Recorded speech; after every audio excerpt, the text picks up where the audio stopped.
What Really Happened with your host, Mike Rivero. The history the government hopes you never learn. Here is your host, Michael Rivero. And aloha, America. Welcome to our show today. It is Thursday, April 6, 2017. Boy, there's all kinds of things going on today. It is just getting so ugly out there.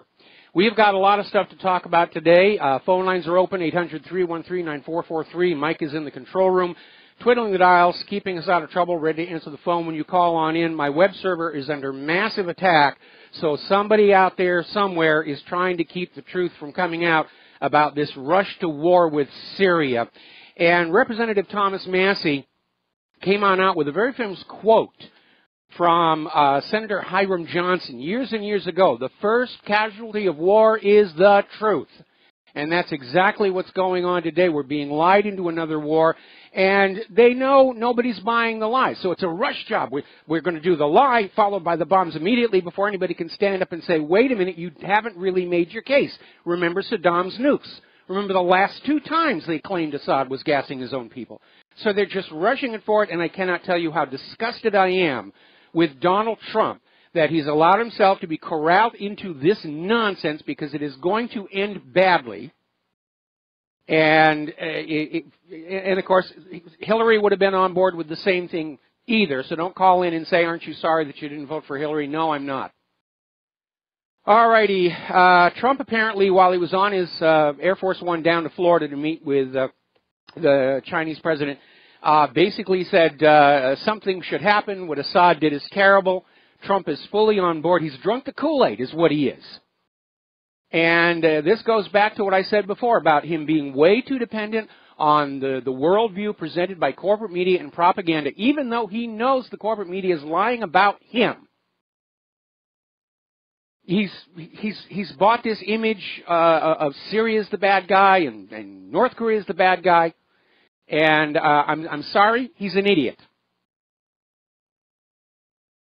So Trump has apparently informed Congress he's considering military action in Syria. Now, he's got it backward.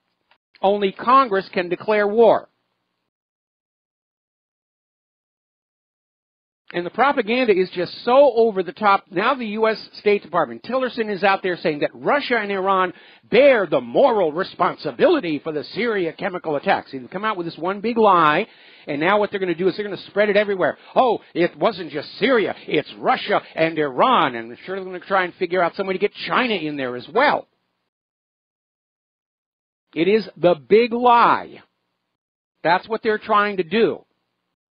Now, Russia is saying that there is no evidence that Damascus had anything to do with this chemical weapon attack. Remember, Russia brokered that deal where Syria surrendered all of their chemical weapons to the United Nations for destruction.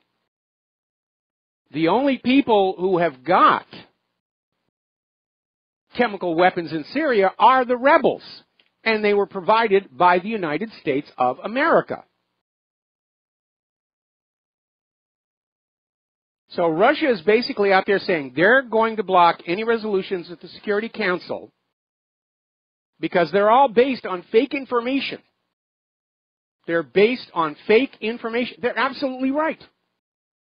This is another big war-starting lie by the U.S. government, and Russia is warning that this could set the whole region at war and get us one step closer to that nuclear war that we all would like to avoid.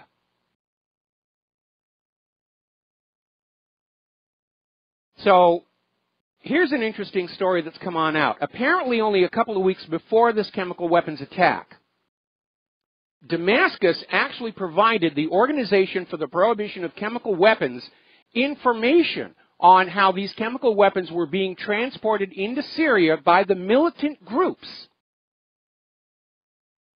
They knew this stuff was being brought on in. Now, Russia at this point is saying they will continue to support Assad. They're not buying this. Russia is still taking the position that the chemical weapons were actually from a depot from the rebels. A rebel chemical weapons storage site was accidentally hit by a bomb, and that's what released the chemicals. Maybe. Or it might have been a false flag attack. Ron Paul's Liberty Report is out there saying, yeah, of course it's a false flag. There's zero chance that Assad did this. And again, the story doesn't make any sense. Look for what should be there and isn't. And what isn't there is a reason for Assad to do something like this. He's winning the war. He was getting U.S. support from the Trump administration. He doesn't have a reason to do this. The only group this benefits are the rebels and the U.S. war hawks. Another article coming out of Pravda. Assad sets himself up by using chemical weapons. Not. I love the way they phrase it. You know, Assad is committing death by Trump.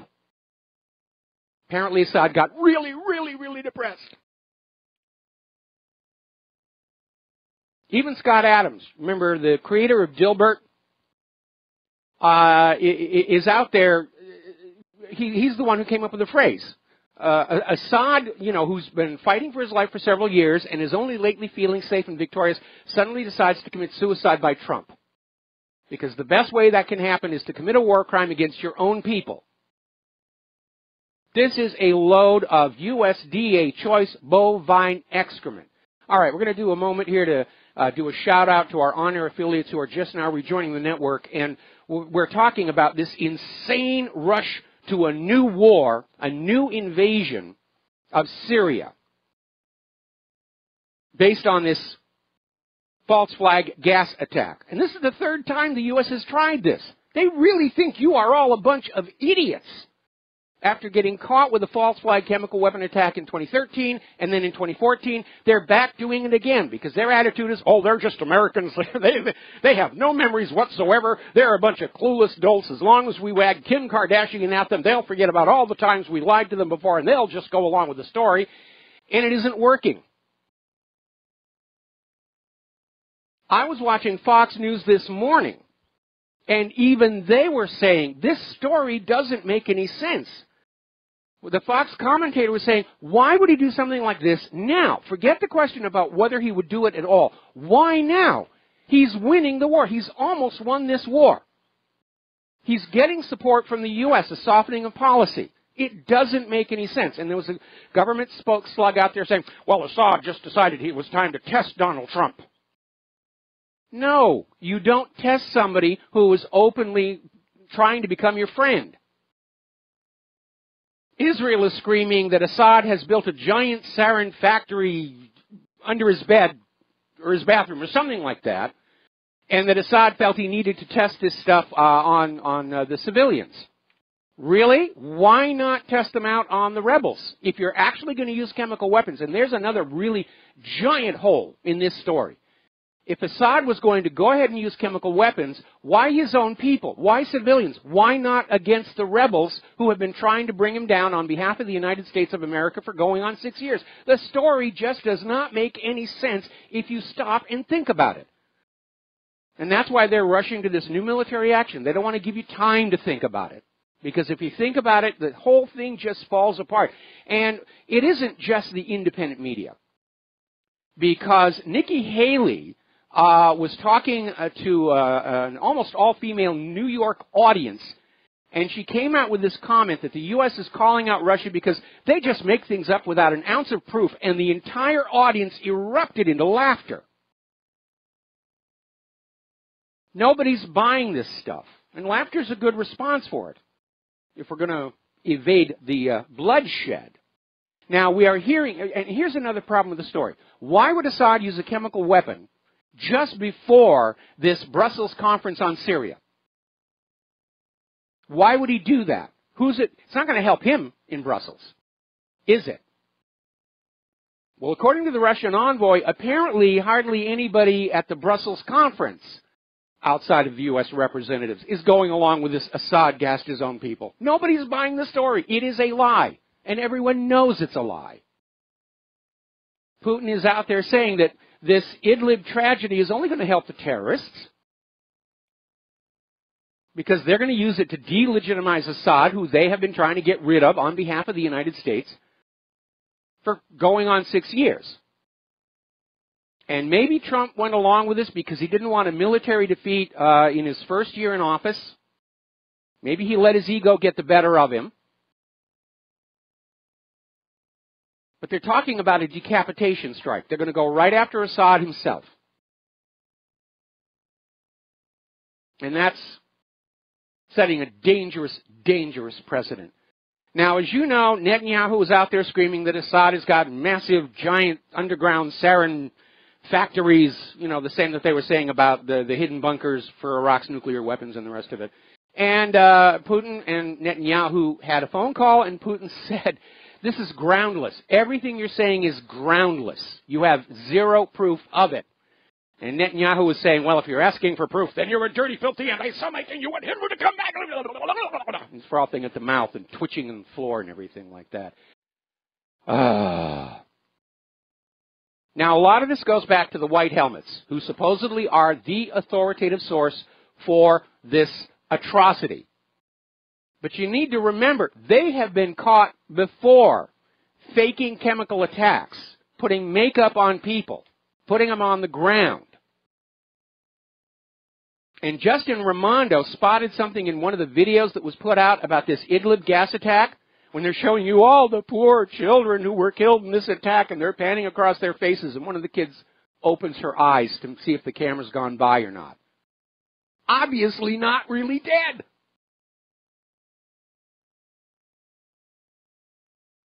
The researchers over at MIT, who discredited the U.S. government's attempt to frame Assad for a gas attack in Ghouta in 2013, are back out there saying, these things are fake. These things are fake. They're lies. The White Helmets staged a phony death scene in the Syrian war zone just late last year, in November, showing sarin-saturated bodies. All right, let's take a couple of phone calls and clear the phone lines. Brendan in San Francisco, aloha. Welcome to the show. What's on your mind? Mike, I'm wondering, are those SAG members that are staging all these, or do they have their union cards? Oh, that's way too expensive. They're using non-union extras, I'm sure. Because all you got to give them is a box lunch. Okay, so real quick, I just heard Paul Craig Roberts is saying that it looks like Trump has surrendered to the neocons. And what's enforcing that is Bannon's exit. It sounds like Bannon was pushing against this rush to war, and that was kind of his demise. And one last thing, I've got Michael Steele. He's kind of wrapping his brain around this and saying this whole thing is, this war is just a profit center, and he's adding to that it's human goods, not just oil, but body parts, orphans, and I know. Hello? Did we lose you? I think we lost our connection. We did. All right, we're going to switch over to Dustin in New Jersey. Aloha, Dustin. Welcome to the show. What's on your mind? Yeah, hi, Mike. If you got that favorite bottle of liquor, you better drink up because the wheels are in motion, Mike. Nothing's going to stop this now. I cannot believe Trump. I cannot believe the turnaround this quick. Something has gone terribly wrong, Mike. Yep. I feel it in my stomach. You know, I hope the Russian subs are on their way because I said this yesterday, Mike. The Russians are not going to back down like they did in Yugoslavia. They're not. You know, got the S-400s in Damascus. You know, this is going to end badly, not just for over there. It's going to end badly for everywhere. I want to put an idea out here, and this is based on a phone conversation I had earlier with somebody who's in a position to know. A major part of the driving force for all these wars in the Middle East is, of course, Israel. And what Donald Trump and the U.S. war hawks may not comprehend is that Israel does not necessarily want the United States to win.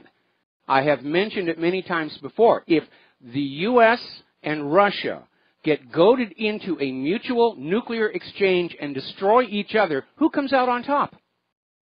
Israel does, with their nuclear arsenal. They can then control the Middle East, and through the Middle East oil, they can pretty much control the entire world. And that's something that Trump and these war hawks, that's something that Trump and these war hawks need to pay attention to. The ones pushing them into this war may not want the United States to be victorious. They may want the United States ultimately to be destroyed by it. I just cannot believe Donald Trump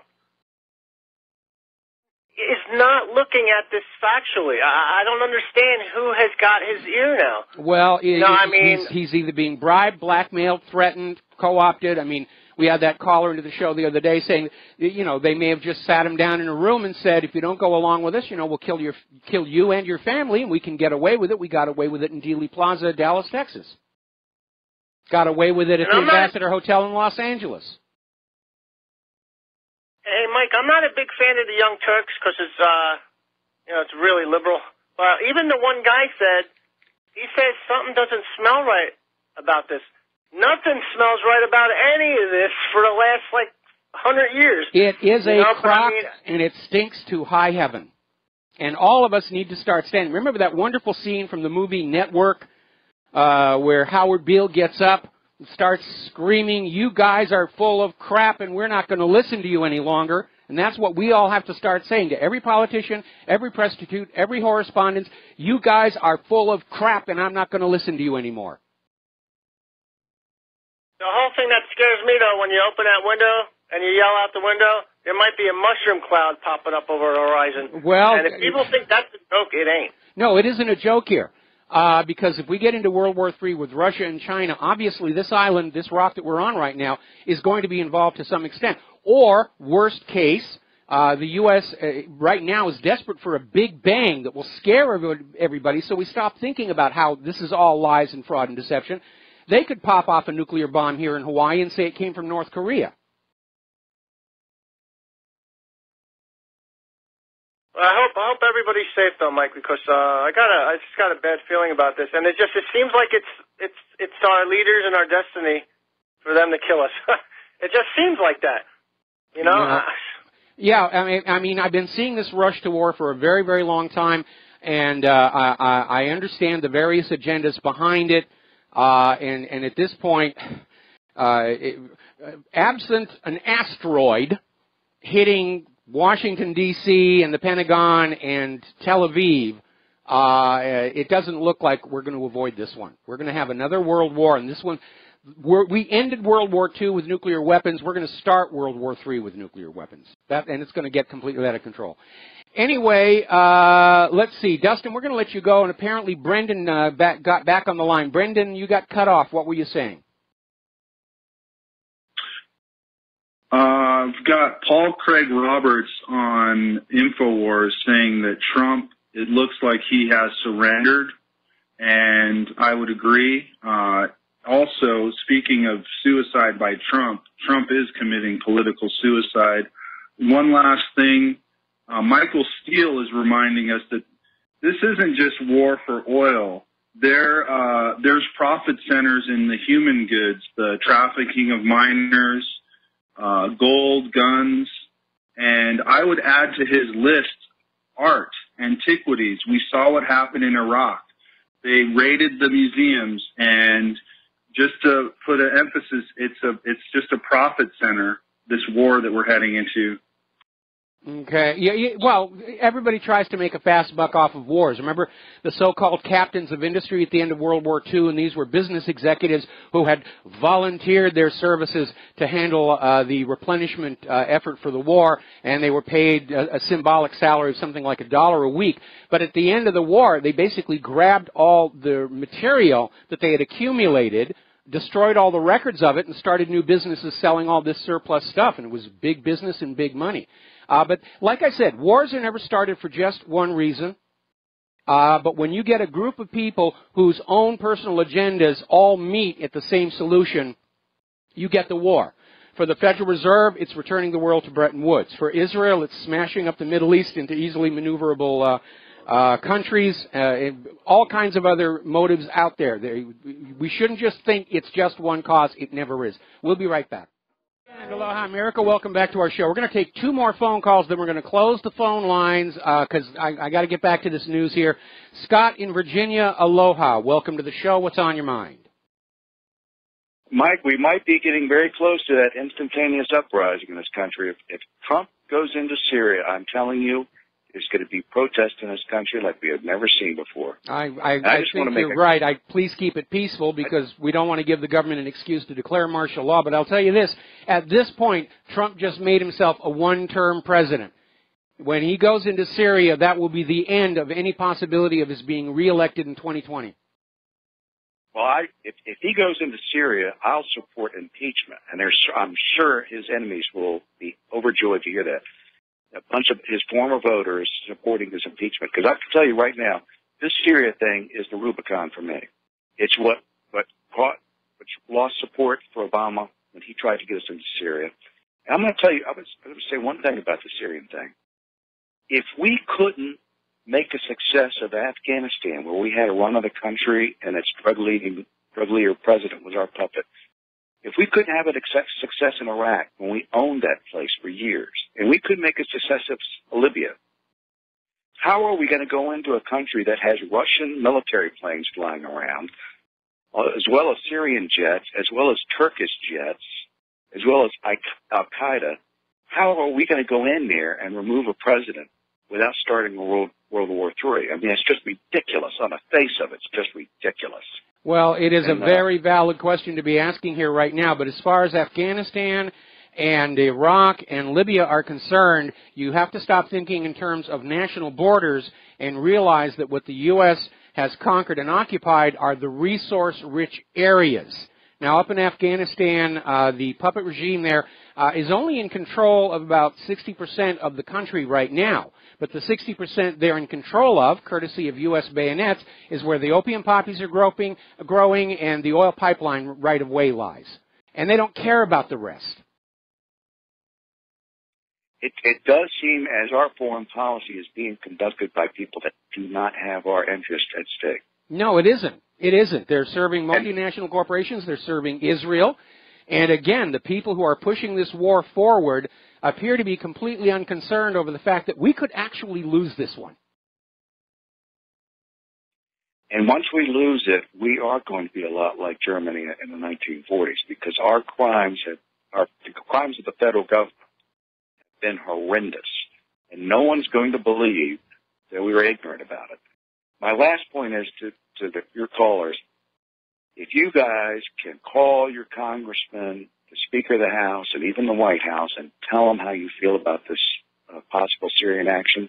It worked for us 3 years ago when we stopped Obama dead in his tracks, because everybody called their congressman and called the White House, and the overwhelming amounts of protest about Obama trying to get us into Syria, it caused him to back down. Well, if there was ever a time that everybody needs to get on the phone, fax machine, however you're going to communicate with the media and with politicians, now's the time for every single American to stand up and just scream that this nonsense must stop. We know they're lying about this sarin gas attack, and we do not want any more wars of conquest. We're tired of living in a wartime economy and watching our nation corrode and rot in front of us and seeing our kids coming back in wheelchairs or cheap metal caskets. I agree. And on the point of the gas attack, it does not matter who's responsible. We cannot go into a Middle Eastern country that has Russian military jets flying around, Russian missiles bases, and then with Turkey in there as well. We cannot go in there. We can't. It's just a recipe for World War III. I don't care who was responsible for that gas attack. We can't do it. We don't have the money to do it. We're broke, too stretched out. It's like sending Barney Fife to war. It might be a noble battle, but we don't have the capacity to fight it. No, we don't. There are too many actors in that country right now. Plus, the U.S. is looking at a two-front war over in North Korea, and that's going to stretch us even further. All right, well, listen, we got to take a break for commercials. Thank you for the phone call, Scott. We're going to be back with one more phone call, then we're going to close the phone lines for a while because I got to get on back to this news. We'll be right back. And aloha, America. Welcome back to our show. We're going to take one more phone call, then close the lines for a while. Wes in Idaho, aloha. Welcome to the show. What's on your mind? Why, thank you, Michael, for taking my call. I don't want to see U.S. go into war with Syria. Put that out first.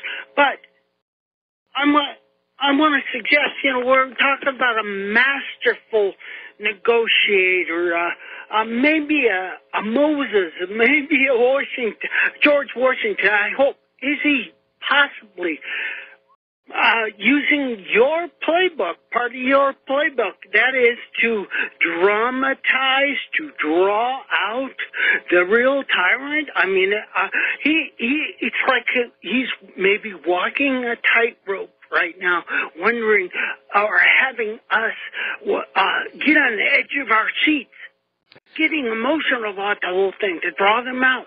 I mean, that's a possibility. I've gotten that. I've gotten that in a couple of emails. I'm not inclined to go along with that because politics is perception, and the perception is the president is supposed to be running the country, and if Trump has allowed himself to be steamrollered by the neocons, then he's showing himself to be a weak leader, and that is going to haunt him for the next.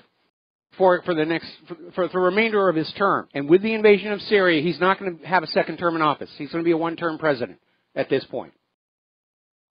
I agree. Vera Bizan, the homeland for the Jews in about 1930 in the USSR. Do you ever speak about that? Yeah. We've mentioned it in the past, not recently, but we have mentioned it. Okay, I guess I missed it. Again, thank you for taking my call. All right, thanks an awful lot, Wes. We're going to let you go. We're going to close the phone lines for a while here and get on back to this absolute fantasy, false flag, leading us into a war that is going to be a disaster for the United States of America. And I made a point of posting all these flashback stories to the front page of whatreallyhappened.com. Syrian Kurds accuse Turkey of aiding sarin gas delivery to Daesh. Sarin materials brought in via Turkey and mixed in Syrian ISIS camps. This was a Turkish member of their parliament to Russia today. And remember all the bombings of hospitals were out there. Oh, the poor children, the innocent civilians. Look at all the times that these Doctors Without Borders hospitals were being bombed by the U.S. up in Kunduz. And they were bombed, and the Kunduz was bombed for an entire hour by NATO. And their excuse was, oh, we thought there were some militants around it. And the hospital was sitting in the middle of an empty field. And they have the GPS coordinates of it. Another flashback story we had. Seymour Hersh says Hillary approved sending Libya's sarin gas to the Syrian rebels. The evidence trail is pointing everywhere but Bashar al-Assad. Now, one story that we have is that a rebel chemical weapons facility was accidentally bombed during the conflict. There is another theory, and this is coming on out from 12160.info, saying the White Helmets, which have this Al-Qaeda affiliated group, and they're funded by George Soros, and they have a past history of fabricating war crimes, propaganda. And so this story is saying that the White Helmets are actually behind the chemical attack. And one of the other flashbacks we put up there that you should look at, it is a listing of 42 false flag attacks that have been officially admitted to. It's not a list of all the false flags in history. These are the 42 where governments have come back and said, yeah, we did this. It was so much fun. We really fooled you, didn't we? 42. Now, as you know, the initial reports from the site of the gas attack were saying there were no airplanes. Nobody was dropping bombs. And now they're trying to push back at that. NBC has now all of a sudden, this long after the event, said, oh, the U.S. military in the area were tracking the planes and bombs on radar. And we absolutely know that the bombs came from the airplane and we could hear the explosions and the flashes on the ground. And those had to be the chemical weapons. Really? All the radar saw were planes and bombs on skin paint mode. Radar cannot get a bounce off of chemicals. It's just more USDA choice bovine excrement, courtesy of the prostitutes and the correspondents over at NBC.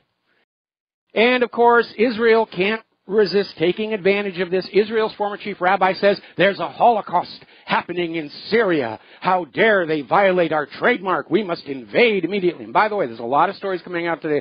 Holocaust this, Holocaust that, Holocaust music, blah, blah, blah. Makes me wonder what Israel's getting ready to do, because every time they crank up the H word, it signals something really, really nasty is about to happen. Now, here is where we are all sharing our concern. This is coming out of shtfplan.com. Donald Trump may be getting us into a military situation that we cannot win. We're already mired in Iraq, Afghanistan, Libya, Yemen, getting tangled up in Syria, a couple of other places I can't even remember anymore. And now they're talking about a full-on invasion of Syria and a full-on invasion of North Korea. It's too much.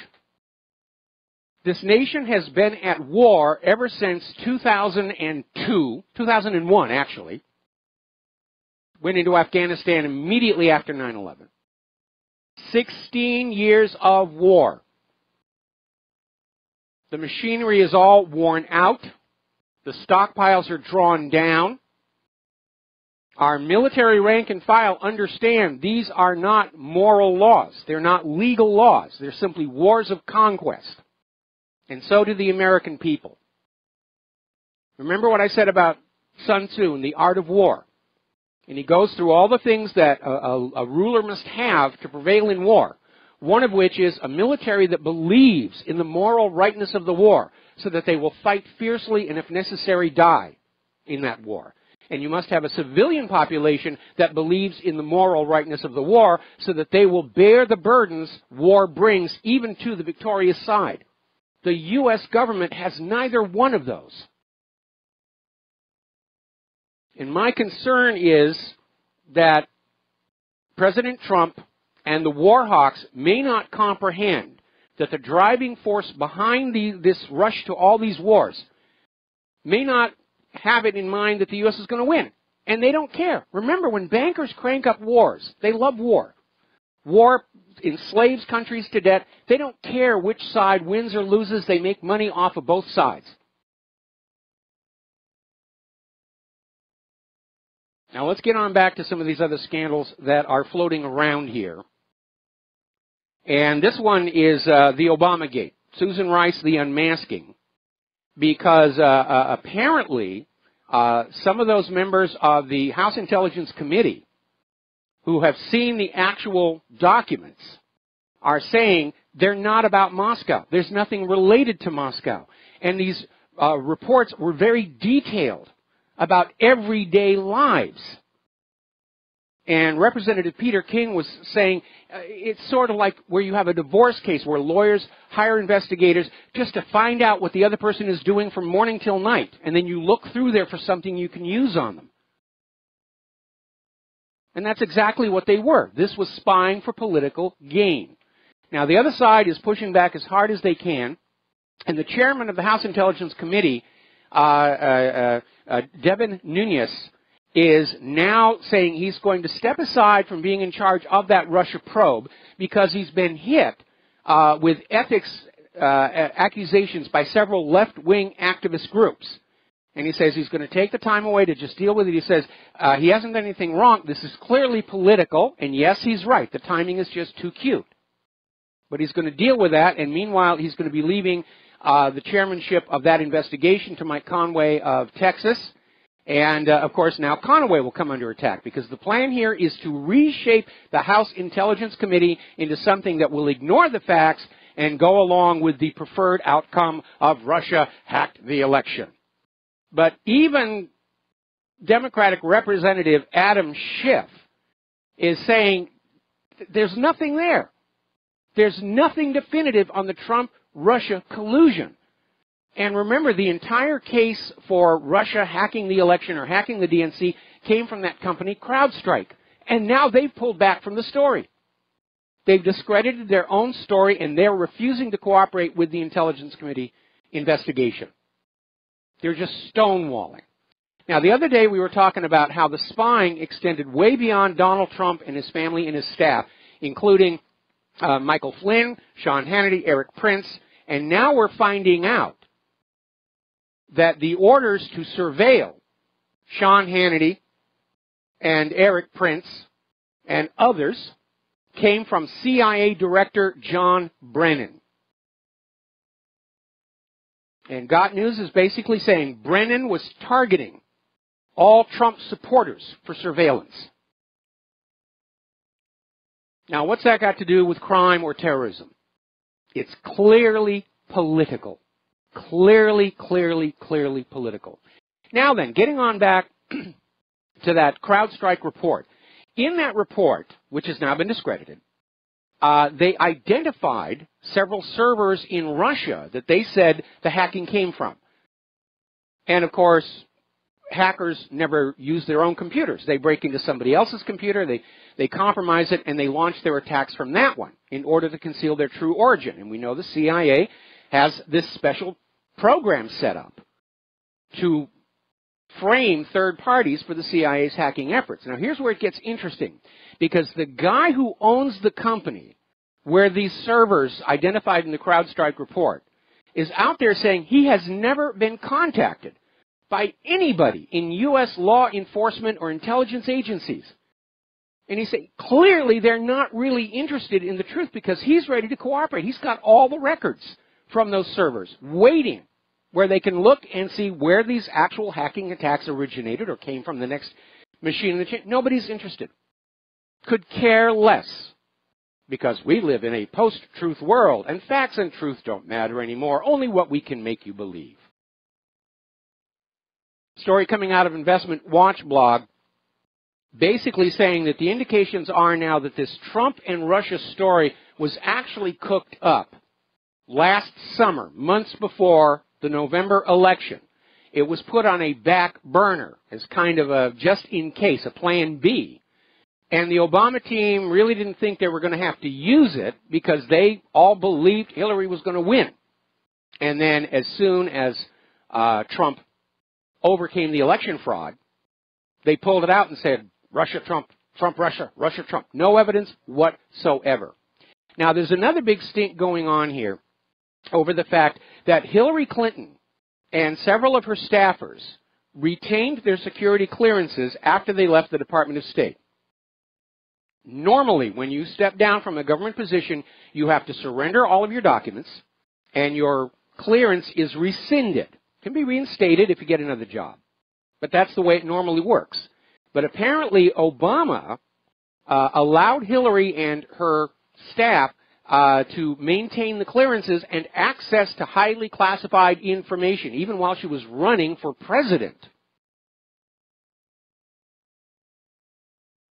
Now, the story coming out of Hillary and Obama is that Hillary's getting ready to write a book about her time at the State Department, and she and all of her staffers are basically being considered researchers to help her research the book. And that's their official story. And where that breaks down is Hillary can't use any of that classified information in writing her book. It's nonsense.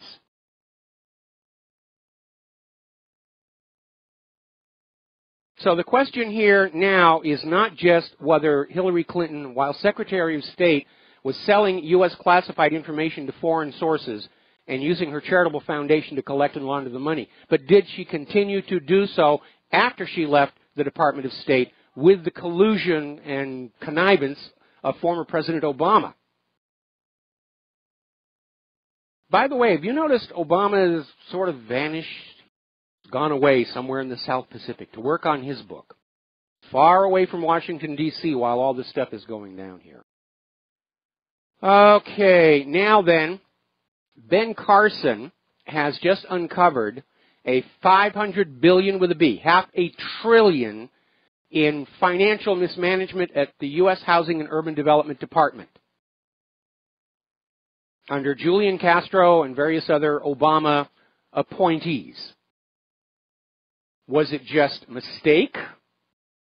Story coming out of Investment Watch blog is asking, was this $500 billion gap in HUD funding actually a slush fund for the anti-Trump war chest?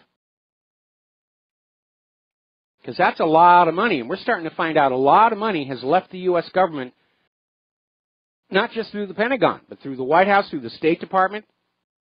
It's opened up that whole investigation into whether George Soros was actually getting taxpayer dollars to support leftist causes in all these other countries. Now, over in Russia, in St. Petersburg, they've arrested another 8 people in connection with the terrorist attack on the metro. This is in addition to the 6 already arrested. Total of 14. And apparently when they raided this domicile with these 8 people, they found more of these improvised explosive devices. So this was a major operation of some kind. And I hope Russia is able to find out just who was behind it. Now, getting more to the domestic politics, the Democrats have tried to filibuster the confirmation vote for Neil Gorsuch. The Senate has now approved the nuclear option, and everybody's screaming it's going to reshape the Senate and the Supreme Court. It should not be allowed to happen. But apparently they're going forward, and they're expecting that Neil Gorsuch will be confirmed tomorrow. Over in eastern Ukraine, Zaharchenko has called for a mobilization to defend themselves against Kiev.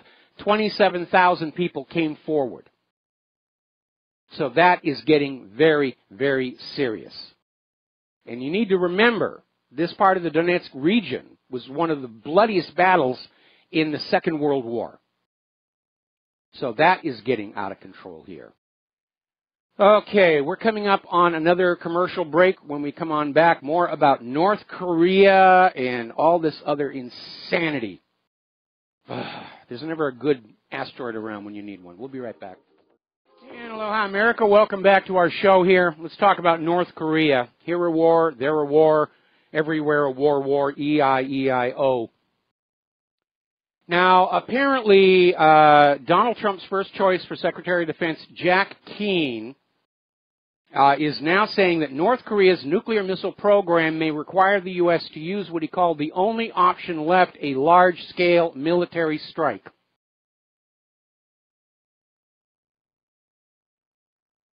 I wouldn't worry. Analysts looking at the last North Korean missile test have determined it was a complete failure. The missile went out of control and pinwheeled across the sky and plunked down. It got nowhere near Japan. And again, North Korea, and for that matter, any country using a nuclear weapon, is not going to carry out an unprovoked first strike against anybody else because it would be national suicide. Nations invest in nuclear weapons to deter invasion. That's why the United States wants other countries to give up their nuclear weapons to make it easier to invade them. Or chemical weapons, or any weapon of mass destruction that exists as a deterrent to invasion. You have to get rid of all your weapons and just let us march into your country because that's according to the rules we just made up. North Korea is not going to launch a nuclear missile at anybody unless they are attacked first. In all of human history, only one country has ever used nuclear weapons of mass destruction against the civilians of another country, and that is, of course, the United States. Nobody else has done it. Not once. As if things weren't bad enough for the rest of the world, apparently the Dalai Lama is visiting a town of Tawang, which is right on the border with China and India, and that's inflaming tensions there. It's amazing. And even worse, Philippine President Rodrigo Duterte has ordered Filipino troops to start deploying on the unoccupied South China Sea islands and reefs claimed by Manila and also by China. So it's just cranking up all over. We're in a world war. All that's missing is the really big bang where everybody wakes up and says, oh yes, it's a world war. Start writing the songs and the movies. Now then, you remember that story came out about all these phone calls to Jewish centers, we're going to bomb you, and everyone's screaming, oh, anti-Semitism, Jew hate on the rise. And it turned out to be a Jewish teenager who had done it all. He was arrested in Israel. And his parents came on out and said, oh, well, he's autistic, he's got a brain tumor, he doesn't know what he's doing. Well, apparently investigators have discovered that this kid had a Bitcoin account worth millions of shekels.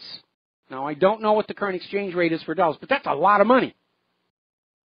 And Israeli authorities are saying that this kid was being paid by a third party to make these phone calls, as well as selling forged IDs on the dark net.